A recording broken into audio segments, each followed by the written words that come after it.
Olá, amigas e amigos. Vamos continuar estudando as bem-aventuranças de Jesus.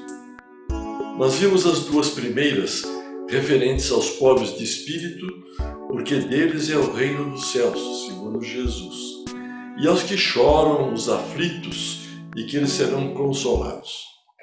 Acredito que essas duas bem-aventuranças sejam as fundamentais para o nosso trabalho evolutivo espiritual, sem desmerecer as outras que são importantes e que iremos estudar neste vídeo e que são não menos importantes na mensagem de Jesus. Bem, antes de mais nada, vamos relembrar as bem-aventuranças. Então, primeiro, bem-aventurados os pobres de espírito, porque deles é o reino dos céus. Bem-aventurados os que choram, porque serão consolados. Terceira, bem-aventurados aqueles que são brandos e pacíficos, porque herdarão a terra. Quarto, bem-aventurados os que têm fome e sede de justiça, porque serão saciados. Quinta, bem-aventurados aqueles que são misericordiosos, porque alcançarão misericórdia. Sexta, bem-aventurados aqueles que têm puro o coração, porque verão a Deus. Sétima, bem-aventurados os que sofrem perseguição pela justiça, porque o reino dos céus é para eles. E a última, a oitava, bem-aventurados sois, quando por minha causa vos injuriarem e vos perseguirem, e mentindo, disserem todo mal contra vós. Bem, neste vídeo nós vamos analisar a terceira, a quinta e a sexta bem-aventurança, porque elas por si só refletem a crença nos ensinamentos de Jesus e também na declaração pública da profissão de fé dos crentes em Cristo. Você sabe que profissão de fé é um substantivo feminino e que é uma declaração pública que alguém faz das suas crenças e dogmas religiosos. A conduta de cada crente é a sua verdadeira profissão de fé. O que diz Jesus na terceira bem-aventurança? Bem-aventurados aqueles que são brandos e pacíficos, porque herdarão a terra. O que é ser uma pessoa branda ou mansa ou pacífica? Trata-se de um adjetivo, pessoa de temperamento fácil, temperamento sossegado, tranquilo, calmo, de gênio afável, uma pessoa boa. Ser brando ou manso não significa ser uma pessoa covarde. Uma pessoa mansa pode agir, muitas vezes, com muita ousadia. Ser manso significa ser uma pessoa crente na bondade, na misericórdia do Deus de todos nós, mesmo quando possa estar vivendo em sofrimento. Isso significa que a criatura aceita a vontade de Deus. Lembra da segunda bem-aventurança que nós vimos no último vídeo? As pessoas sofrem, se afligem, mas se forem brandas e mansas e entenderem que tem que trabalhar as imperfeições do espírito, poderão se transformar em pobres de espírito e aí alcançar o reino dos céus. Entenderam? Então, o que é ser manso segundo Jesus? Ser manso ou brando é ser capaz de restringir a própria força para agir adequadamente em situações difíceis, adversas. Alguém que é manso demonstra humildade, cordialidade e modéstia. Os mansos não se desesperam nas adversidades, porque confiam que tudo está sob o controle de Deus e que nada foge do seu propósito. Jesus, inclusive, é o nosso maior exemplo de mansidão. Nosso Senhor é manso e humilde, está lá em Mateus 11, 29, 21 e 25.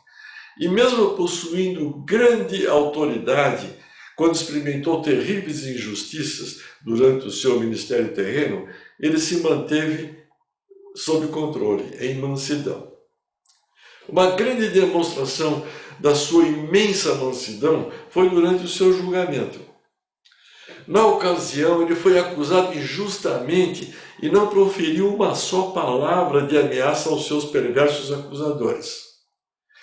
Tamanha mansidão já tinha sido profetizada pelo profeta Isaías, em Isaías 53, 7. Jesus também nos ensinou sobre a mansidão. Ele disse que devemos amar os nossos inimigos, olha lá, orar por quem nos persegue e não responder a insultos. Temos isso lá em Lucas 6, itens 27 e 29. Não devemos ser violentos nem exigir vingança. Assim como Deus perdoa nossos pecados, nós devemos perdoar os pecados de outros contra nós. Está lá no Pai Nosso. E é muito difícil nós fazermos isso, né? Jesus faz da brandura, da moderação, da mansietude, da afabilidade e da paciência uma lei. Condena, por conseguinte, a violência, a cólera e até toda expressão descortês de que alguém possa usar para com seus semelhantes. Jesus fala em Mateus 5:5. Bem-aventurados os que são brandos, porque possuirão a terra. Ele fala também em Mateus 5:9. Bem-aventurados os pacíficos, que serão chamados filhos de Deus. Ele diz também em Mateus 5:21 e 22. Sabeis que foi dito aos antigos, não matareis, e quem quer que mate merecerá condenação pelo juízo. Isso está no mandamento da lei de Deus. Eu, Jesus, porém, vos digo que quem quer que se puser em cólera contra seu irmão, merecerá condenação no juízo. Olha só como é rigorosa a posição de Jesus quanto a isso. Ser manso trata-se de uma atitude interna de quem é pobre de espírito agora, e que é humilde, e de quem chora, ou que é aflito, aquele que sabe que sofre por alguma razão. Então, ele tem a humildade, tem a fé em melhores dias, tem a ação no trabalho de evolução espiritual e de se manter unido ao Deus de todos nós. Ser manso e pacífico é de fundamental importância na vida. Em qualquer beligerância, a pessoa sempre perde. Nós conhecemos isso, da justiça dos homens principalmente, né? Mansietude e paz é uma semeadura de bons fluidos. Quem conduz a vida com mansietude consegue tudo. Falando baixo, o manso consegue muito mais do que aos gritos de uma pessoa conflituosa. O pacífico é aquele que procura a paz. Os mansos e os pacíficos são aqueles que se alimentam da paz. E o pacificador, por exemplo, leva a paz. É um instrumento de Deus para levar a paz. Jesus era um pacificador divino. Então, amigas e amigas, até aqui, considerando as bem-aventuranças, teremos que trabalhar a humildade como pobres de espírito, vocês lembram? Temos que trabalhar as nossas imperfeições espirituais como aqueles que choram e que serão consolados, os aflitos. E agora, ser mansos e pacíficos. É uma situação difícil, mas são as metas a serem conquistadas. E como poderemos fazer isso? Trata-se de algo muito difícil, porque nós somos muito imperfeitos. Estamos longe de ser pobres de espíritos e brandos ou mansos e pacíficos neste mundo de provas e expiações. Por isso que estamos nele. Nós temos que trabalhar muito e ir tentando o melhor rumo da vida espiritual. E quando nós fazemos isto, a gente ganha uma harmonização bioenergética do nosso ser e ganhamos qualidade de vida com certeza, saúde física.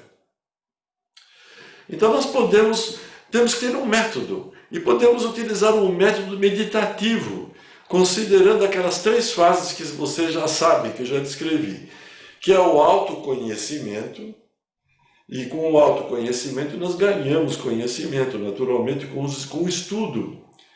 Em segundo lugar, Nós vamos identificar as nossas imperfeições de condutas. E em terceiro lugar, nós vamos nos transformar a nossa conduta. É só através desse método que eu vejo sucesso no trabalho evolutivo espiritual, de forma racional. E deve ser um trabalho diário, pois assim funcionará como se fosse uma lavagem mental, cerebral, uma lavagem mental de limpeza.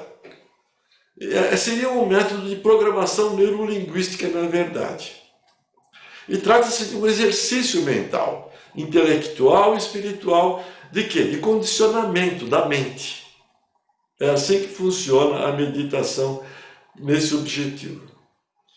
A programação neurolinguística é uma abordagem ainda pseudocientífica. Tem muitos autores que não consideram uma metodologia científica. Mas olha, eu tenho experiência própria, e quando nós fazemos isso diariamente, e depois de 40, 50 dias, a gente consegue mudar, se condicionar num novo posicionamento.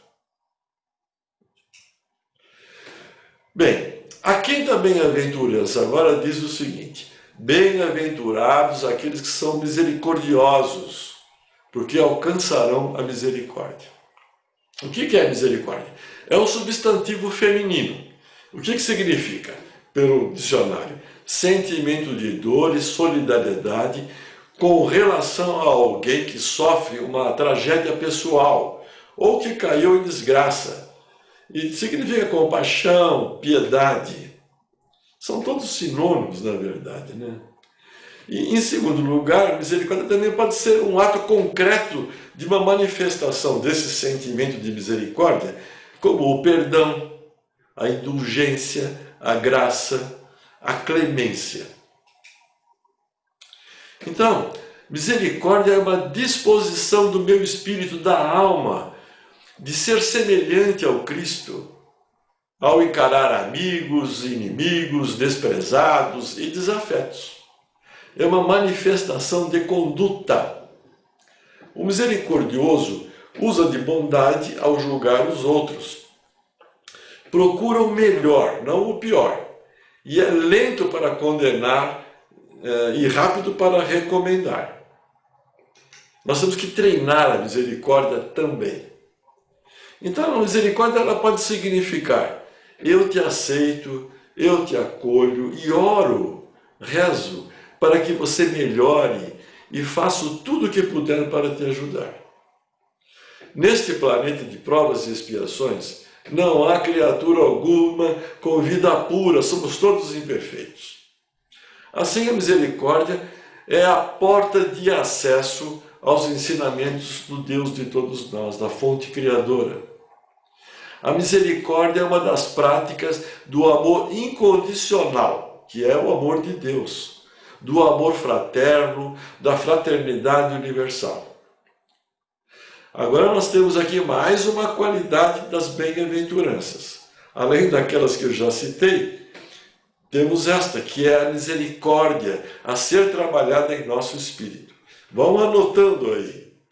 Por isso que eu falei no começo que as bem-aventuranças é algo que serve para qualquer religião, independe de rótulo religioso.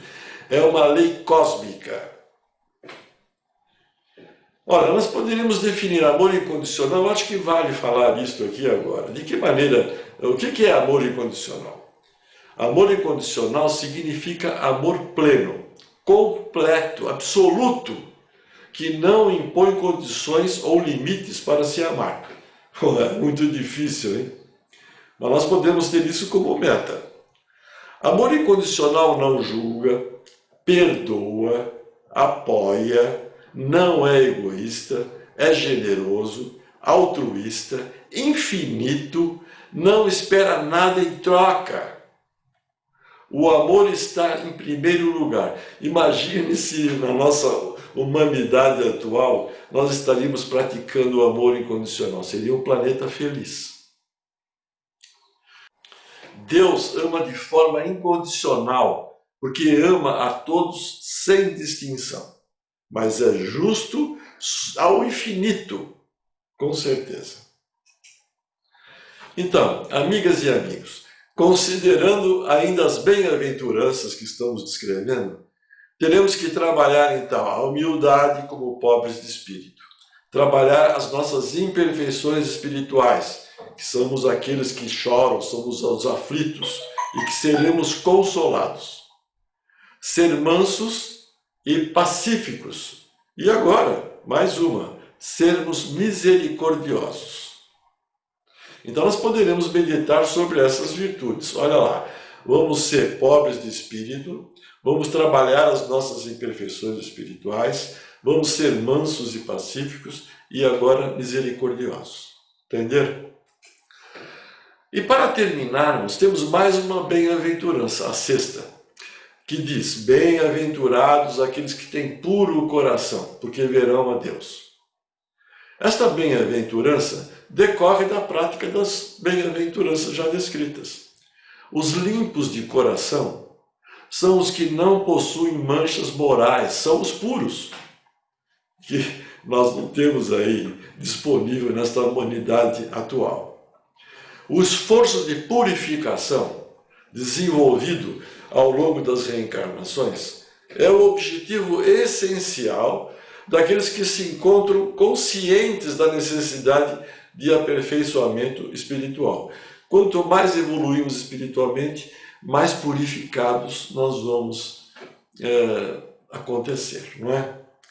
Então, a má utilização do livre-arbítrio, por exemplo, que nos caracteriza, nos macula, fazendo com que gravitemos ao redor de espíritos impuros em razão da lei de afinidade. Jesus já falava sobre isto e nós vamos falar mais à frente também. Com quem andas e terás a mesma afinidade. Então, pela asepsia de pensamentos, pela limpeza de pensamentos, como pela seleção de atitudes, da conduta, nós vamos nos tornando cada vez pessoas melhores.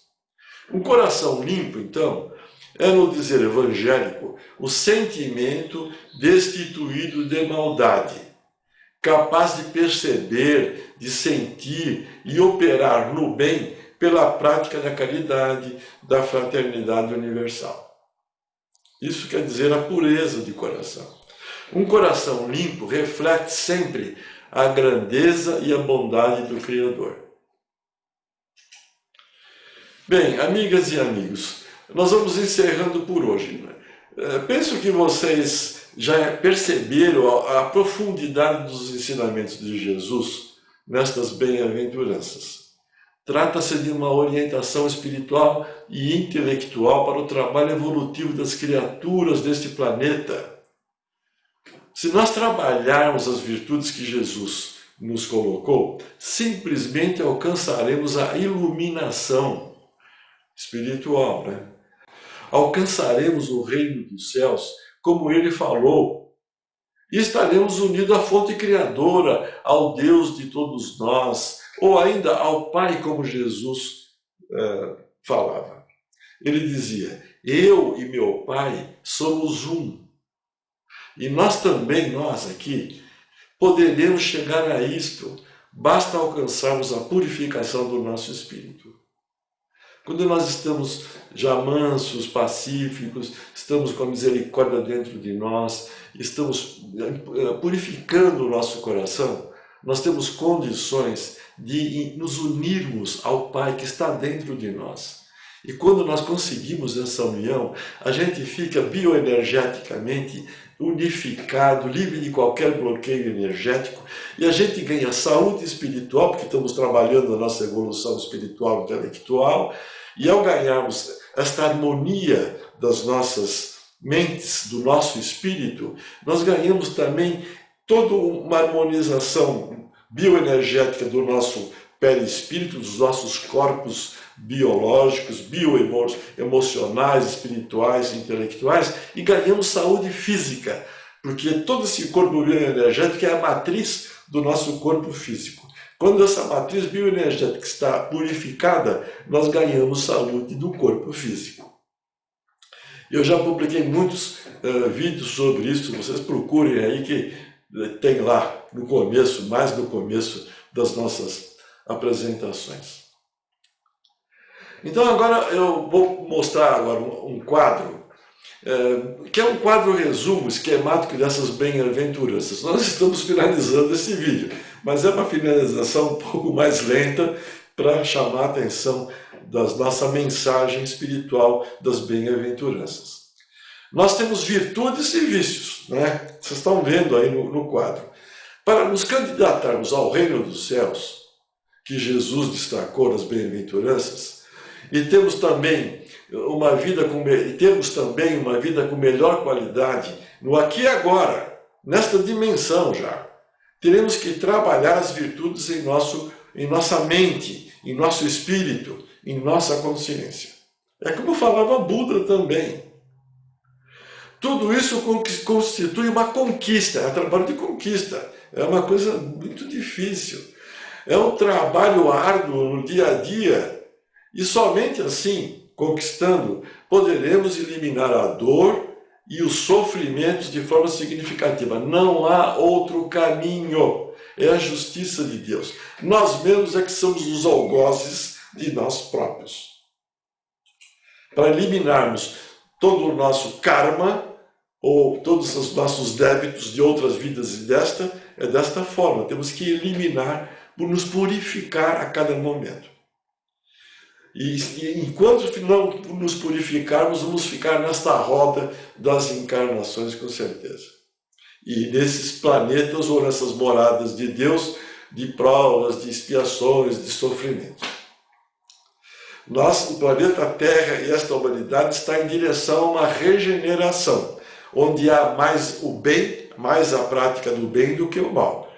Mas ainda estamos longe de sermos candidatos a essa possibilidade. Então aí no quadro vocês estão vendo lá o reino de Deus, estamos vendo no meio uma imagem do nosso corpo físico e do nosso corpo bioenergético que vocês estão vendo lá. O espírito, nós imaginamos que ele está numa outra dimensão ligados ao corpo físico através desses corpos bioenergéticos. E aí temos lá do lado em amarelo, temos as bem-aventuranças todas que vocês estão vendo, a humildade, o autoconhecimento, os que choram porque serão consolados, etc. E temos os vícios do outro lado. Que vícios? O orgulho, o egoísmo. Quando nós não somos humildes, somos orgulhosos, somos egoístas, somos arrogantes, vamos ter ambições. É assim que funciona a coisa. Ou eu tenho vícios, ou eu tenho virtudes. Temos que trabalhar as virtudes. E quando eu tenho muitos vícios, o que vai acontecer com todo o nosso ser? Vai haver desequilíbrios bioenergéticos do corpo emocional, do corpo mental, do corpo espiritual, que eu já expliquei em outros vídeos anteriores. E quando como nós somos todos imperfeitos, então é mais um vício, a imperfeição espiritual, que pode ser decorrente da vida presente, das minhas condutas, e pode ser devido a vidas passadas. E para isso eu tenho que corrigir essas imperfeições por meio das reencarnações, como nós já falamos. Porque se não tiver reencarnação, sabe o que vai acontecer? Nós todos vamos para o inferno, porque não há nenhum puro neste planeta e que mereça o reino dos céus. Vocês vejam como o rótulo religioso e os dogmas são péssimos nesse sentido de entendimento da nossa inserção no universo de Deus, não é? Com a reencarnação, eu percebo a misericórdia, o amor de Deus que nos dá ensejo a trabalharmos gradativamente as nossas imperfeições e um dia, como pobres de espírito, sermos merecedores do reino dos céus. Certo? Muito bom. E a meditação é o método, com certeza. Não adianta ir lá na igreja e ficar batendo no peito, porque não é assim. Nós temos que fazer uma lavagem cerebral da nossa mente. Nós temos que nos condicionar. O único método que eu vejo razoável é a meditação, que não deixa de ser uma programação neurolinguística quando é feita diariamente. Vocês estão vendo agora um outro quadro, onde estão colocados aqui o ser que, fazendo a meditação, alcançará o reino de Deus. Quem são? essas pessoas. Aqueles pobres de espírito, que eu já falei, são os mansos e pacíficos, são os puros de coração e são os misericordiosos. Eu coloquei aqui esse quadro para vocês verem o resumo do que nós temos que trabalhar na meditação. E temos lá uma imagem de um ser humano meditando, né? Muito bem. E temos agora aqui um outro quadro, que para alcançar o reino de Deus, nós vamos ter que trabalhar todas as nossas imperfeições, da vida presente, das vidas passadas, através da reencarnação. Então lá temos bem-vindos os que choram porque serão consolados, é a segunda bem-aventurança. Esses têm a chance de se transformarem em pobres de espírito, desde que eles corrijam as imperfeições espirituais. Que imperfeição? Da vida presente e vida passada, né? O orgulho, o egoísmo, a arrogância, a ambição, a avareza, o apego material aos vícios, que ocasionam o quê? Desequilíbrios bioenergéticos em todos os nossos corpos bioenergéticos, ou perispírito, que é citado assim no Espiritismo, e a partir daí, aquelas nossas sensações que transitam do espírito para o corpo físico e do corpo físico para o espírito, se harmonizam quando eu corrijo as minhas imperfeições espirituais, e aí eu ganho saúde espiritual, ganho saúde física e bioenergética. Esse é o caminho. Então, eu continuo enfatizando que nós poderemos utilizar o método meditativo como um instrumento de excelência, a fim de trabalharmos as virtudes da bem-aventuranças em nosso espírito e nossa consciência. Eu estou insistindo agora porque estamos falando de Jesus e eu estou querendo passar um método simples que pode ser feito em casa, e é assim que é feito. Jesus falava que quando eu quero conversar com Deus e fazer esse tipo de trabalho, eu tenho que me pôr em secreto. E aí eu entro em comunhão mental, espiritual com o Deus que está dentro de mim. Eu tenho que saber acessar. Para isso eu tenho que trabalhar as minhas imperfeições espirituais, tenho que me purificar espiritualmente. Então, o trabalho na meditação ele deve ser introspectivo e independe de frequentarmos presencialmente qualquer recinto religioso que eu estou insistindo. O conhecimento está à nossa disposição. Tudo isso depende de nós próprios. Não há outro caminho. Não adianta eu ir no confessionário e ficar confessando os meus pecados. Saio dali e já vou praticar o mal. Ou vou num centro espírita e começo a fazer vibração de amor para todo mundo. Saio dali e continuo o mesmo. Não adianta. Tem que mudar a conduta interior, introspectiva do espírito. Tem que ser feita uma lavagem cerebral, um condicionamento mental. Não há outro caminho. É Buda agora falando, hein? Vocês me desculpem a brincadeira. Então, a meditação, ela deve fazer parte de um treinamento diário, como eu falei, porque é a programação neurolinguística. Tem que ser atento a esse treinamento, tem que ser disciplinado, pois em caso contrário não teremos condições de corrigir as nossas imperfeições. É um trabalho insano, difícil. Por isso que eu falo que tem que ser conquistado, é uma conquista. Não vem de graça, não há milagre, com certeza. Eu já sou bem idoso e eu faço tudo isso que eu estou contando para vocês. Eu estou com uma saúde ótima, porque eu estou harmonizado energética, bioenergeticamente, em função dessa possibilidade. É uma bênção de Deus. Não é que eu seja pobre de espírito, não, eu sou imperfeito. Mas eu estou me candidatando a isso, estou trabalhando. E Deus está vendo que Ele está dentro de mim. E eu sei acessá-lo. Veja como Ele é misericordioso, bondoso ao infinito, porque Ele me permite, eu, um ser imperfeito ao extremo, consigo acessá-lo, porque Ele sabe das minhas intenções. Então, o treinamento é um método eficaz. Funciona como se fôssemos um atleta em busca da perfeição física. É assim que funciona. O atleta de corrida ou de qualquer atividade física, é assim que ele faz todo dia. Tem que trabalhar musculação, condicionamento cardiovascular, etc. Na parte espiritual é igual. Na parte intelectual não vamos para a escola, não vamos estudar as ciências, as artes. É do mesmo jeito, a parte espiritual é igual. Então, nós temos que treinar todo dia. E aquela programação neurolinguística é uma correlação metodológica.